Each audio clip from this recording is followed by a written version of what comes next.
Whether or not Joel and Ethan Coen's film No Country for Old Men wins one of the 8 Oscars for which it's been nominated, the brothers have become the first siblings ever to share a nomination for Best Director. The film's based on Cormac McCarthy's novel of the same name, featuring an assassin who administers his own brand of justice to anyone he encounters. What's the most you ever lost on a coin toss? Sir? The most you ever lost on a coin toss?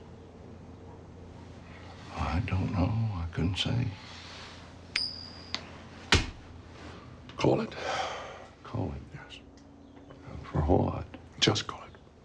Since 1984, the Coen brothers have made more than a dozen movies, including Raising Arizona, Fargo, and The Big Lebowski. The brothers grew up in an academic family in suburban Minneapolis and made their first films as adolescents with a small Super 8 camera they bought with money they made by mowing lawns. They got friends to star in short, earnest remakes of some of their favorite old movies. When they got a chance to make their own films, critics noticed that they seemed to fill the screen with absurdities, blood, and money that was up for grabs. At one point we noticed we'd done a number of movies that had a kidnapping at its center. Mm-hmm. I guess they're just certain kinds of plot situations which ramify in ways that are pleasing to us or interesting to us in terms of, writing a story.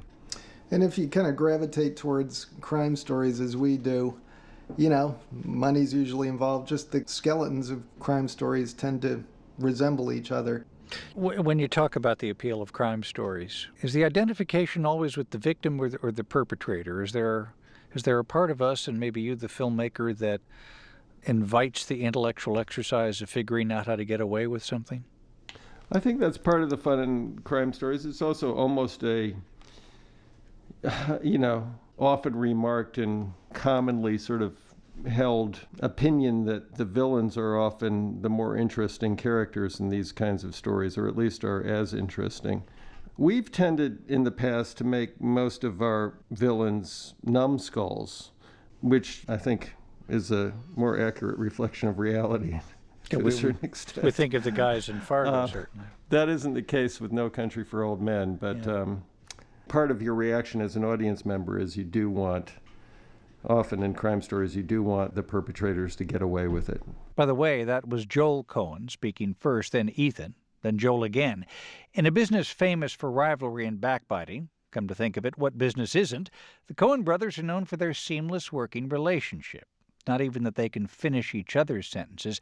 Actors and crew members say they often alternate sentences to tell the same story, like the one about having what amounted to an infant corral on Raising Arizona. Yeah, the movie involved quintuplets, 5 babies, about a year old, either side of a year old. And, in working with babies, when they don't feel like performing, you have to be able to move out the one that's not performing and move in a substitute. So we had a total of 15 children to play, 15 children to play 5 babies. Right, Yeah. exactly. It was a baby pit, really. It was a carpeted pit. And the parents sort of sat around the perimeter in this.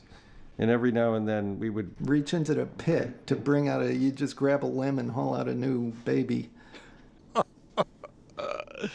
Our big problem was we were dealing with babies that were just at the sort of cusp of walking, and we only wanted crawlers. When one of them would actually manage to get up on his hind legs and totter around the set, that's when we fired them. Parents' reaction to that was like emotionally complicated, as you can imagine. With their 4 individual Oscar nominations this year, the Coen brothers have tied the record for most nominations in the same year, a record that Orson Welles established with Citizen Kane. And once again, Roderick Jaynes has been nominated for film editing on No Country for Old Men. He's kind of a mystery man who's edited all the Coen brothers' films, yet has never worked for another director. Roderick Jaynes has never been seen at the Oscars, the Polo Club Lounge, the Beverly Hills AA meeting, or any other Hollywood hangout. Is Roderick Jaynes some sort of recluse, or is he another Coen brothers production? Yeah, I don't know what you describe the relationship as close, but... What can you tell us about it?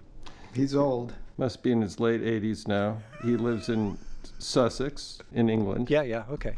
He's a cantankerous old fart.